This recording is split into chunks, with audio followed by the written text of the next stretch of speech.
મિત્રો, આજના વિડીયોમાં હું તમને ભારત પાકિસ્તાનના યુદ્ધ દરમિયાન થયેલ શ્રી મહાકાળી માતાના પરચા વિશે જણાવીશ।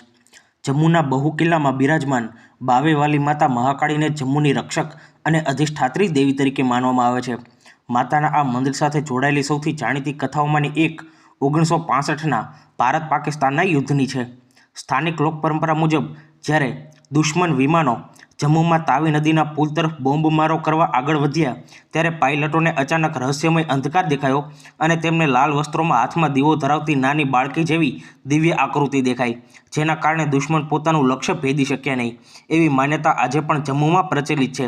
આ ઘટનાને લોકો બાવેવાલી માતાની જમ્મુની રક્ષા સાથે જોડે છે અને તેની યાદ આજે પણ ડોગરી લોકગીતો તથા સ્થાનિક પરંપરાઓમાં જોવા મળે છે। માતાની બીજી પ્રાચીન કથા મુજબ આશરે 300 વર્ષ પહેલાં એક વ્યક્તિ પંડિત જગત રામ શર્માને સ્વપ્નમાં મહાકાળી માતાના દર્શન થયા અને માતાએ ટેકરી પર પિંડી સ્વરૂપે પોતાની હાજરી હોવાનું જણાવ્યું। ત્યારબાદ પવિત્ર શિલા મળી હોવાની લોકમાન્યતા છે। આ મંદિરની વિશેષતા એ પણ છે કે અહીંની માતાને માત્ર એક મંદિરની દેવી નહીં પરંતુ આખા જમ્મુ પ્રદેશની રક્ષક શક્તિ માનવામાં આવે છે।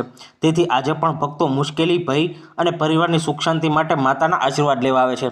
ઐતિહાસિક રીતે હાલનું મંદિર મહારાજા ગુલાબ સિંહના રાજ્યાભિષેક પછી 1822માં બનાવવામાં આવ્યું હતું, જ્યારે અહીંની દેવીની આરાધનાની પરંપરા તેનાથી ઘણી જૂની માનવામાં આવે છે।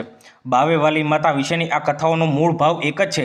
જમ્મુના લોકો માટે મહાકાળી માત્ર પૂજનીય દેવી નથી, પરંતુ સંકટના સમયમાં પોતાની પ્રજા અને ભક્તોની રક્ષા કરનારી માતા તરીકે તેમની શ્રદ્ધામાં જીવંત છે।